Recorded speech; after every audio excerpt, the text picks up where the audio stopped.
UP के ज्योति मौर्य के मामले को लेकर काफी चर्चाओं के बीच बिहार के मुजफ्फरपुर से भी एक ऐसा ही मामला सामने आया है, जहां पति ने पत्नी को दरोगा बनने में मदद की और नौकरी मिलते ही पत्नी ने प्रेमी का दामन थामा। यूपी की ज्योति मौर्य से 2 कदम आगे निकली। जी हाँ, बिहार के मुजफ्फरपुर की ज्योति, जिसकी कहानी शुरू हुई थी दोस्ती, प्यार और फिर लव मैरिज से, और अब खत्म हुई फरेब पर जाकर। जिस पति प्रियरंजन ने कर्ज लेकर और जमीन बेचकर पत्नी ज्योति को पढ़ाई में मदद की, दरोगा भर्ती की तैयारी कराई और सेंटर मैनेज करने के लिए पत्नी ज्योति और उसके प्रेमी को 10-10 लाख रुपए दिए। लेकिन अब दरोगा बनने के बाद वही पत्नी ज्योति अपने पति प्रियरंजन के साथ रहने से इनकार कर रही है। पति पत्नी और वो की कहानी अब जान से मारने और झूठे केस में फंसाने की धमकी तक पहुंच गई है। आपको बता दें कि ज्योति और उसका प्रेमी एक साथ कोचिंग करते थे और दोनों में दोस्ती थी और दोनों ही एक साथ दरोगा भी बने।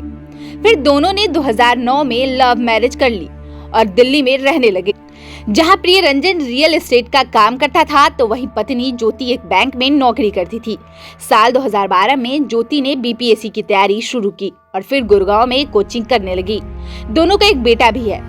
वहीं नोटबंदी के बाद प्रियरंजन का काम ठप पड़ गया और फिर दोनों मुजफ्फरपुर अपने घर लौट आए। लेकिन ज्योति की बीपीएससी की तैयारी जारी रही, जिसके बाद मुजफ्फरपुर में ज्योति ने कोचिंग भी शुरू कर दी, जहां उसकी मुलाकात सोमेश्वर नाथ झा से हुई। दोनों में दोस्ती हुई जो धीरे धीरे प्यार में बदल गया। इस बात की भनक प्रियरंजन को नहीं थी। साल 2019 में ज्योति और सोमेश्वर दोनों का बिहार पुलिस में सिलेक्शन हो गया। नौकरी मिलते ही ज्योति का बर्ताव बदल गया। उसने अपने पति के साथ रहने से इनकार कर दिया, लेकिन प्रियरंजन ने ज्योति को मनाने का काफी प्रयास किया, लेकिन वह मानी नहीं और अब अपने ही पति को धमकी दे रही है, जिसकी शिकायत प्रियरंजन ने थाने में किया है। वहीं प्रियरंजन ने आरोप लगाया है कि जब परीक्षा होने वाली थी तो उसके पति ज्योति और उसके प्रेमी सोमेश्वर नाथ झा की आर्थिक तौर पर बड़ी मदद की थी।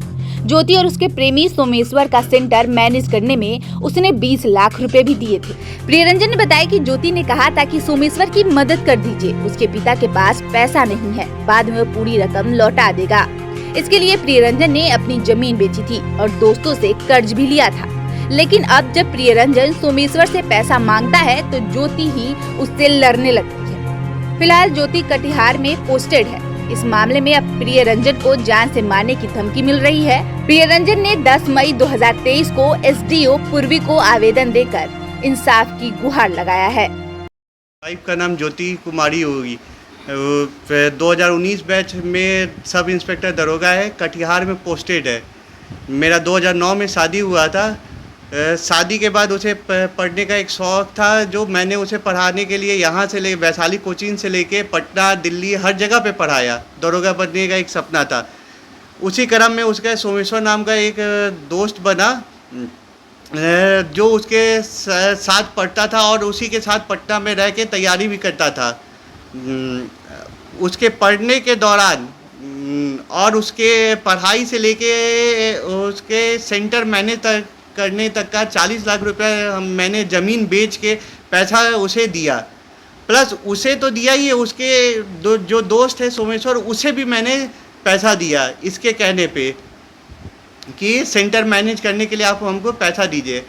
ये देने के बाद मेरे पास अपने काम करने के लिए कोई भी पैसा बचा नहीं। इसका तो नौकरी हो गया। अब जब हम इसे बोले कि सुनो, हम तुम्हारे पास बच्चे को लेके आ जाते हैं कटिहार, तुम्हारा पोस्टिंग हो गया, रहते हैं, फिर जो कुछ मदद कर देना पैसे से कि हम अपना धंधा यहाँ स्टेबल करेंगे। और मुझे धमकाने लगी और फ़ोन मेरा काटने लगी और मेरे फ़ोन को ब्लॉक कर दी। फिर मैंने बोला कि जो सोमेश्वर को पैसा दिए वो तो हमको मुझे दे दो, उससे दिलवा दो। वो सोमेश्वर को भी फ़ोन पे मैसेज किए, वो भी फ़ोन ब्लॉक कर दिया और मेरा कॉल उठाना बंद कर दिया। क्या धमकी मिलता है आपको? जान से मारने की धमकी देती है वो। प्लस उसके और झूठा पुलिस कंप्लेन भी जाके की है सदर थाने में। मैंने भी गया था कंप्लेन देने के लिए। 5 महीने पहले भी धमकी दी, 5वें महीने में भी धमकी दी थी, जो मैंने एसडीओ कोर्ट में जाके कंप्लेन कर दिया था। हर बार कहती है कि तुम्हें केस में फंसा देंगे, केस में ये भेज देंगे, जेल भेज देंगे, कटिहार में किसी केस में तुम्हारा नाम जोड़ देंगे, तुमको अब बताते हम पुलिस वाला पावर। अभी क्या हालात है? अभी हालात है वो ना वो मेरा कॉल उठा रही थी ना मुझसे बात कर रही थी, और मेरे घर पे आके गाली गलौज करके गई है और धमकी दे के गई है। प्लस उसके भाई जो है वो भी राकेश कुमार नाम हुआ, वो भी आके रोज़ दिन धमकी देते हैं। हम एक ही कॉलोनी में घर है, घर से बाहर निकलते तो हमें धमकाते रहते हैं। वो अब आपके साथ रहना चाहती है कि नहीं? नहीं, मेरे साथ रहना नहीं चाहती है, कहती है कि हम उसी के साथ रहेंगे। अब आप क्या चाहते हैं? न्याय चाहते हैं कि हमें न्याय मिले। कितने साल का बेटा है आपका? 10 साल का बेटा है मेरा। क्या नाम है? मेरे बेटे को भी वो अपने साथ सोमेश्वर के घर हमेशा लेके जाते रहती थी। मेरा बेटा ऐसे वो वहाँ पे 5-5 दिन तक रखे रहती थी, और बहुत कुछ मेरा बेटा भी देखा वहाँ पे रहते हुए सोमेश्वर के साथ। क्या नाम है बेटे का? रियांश नाम हुआ।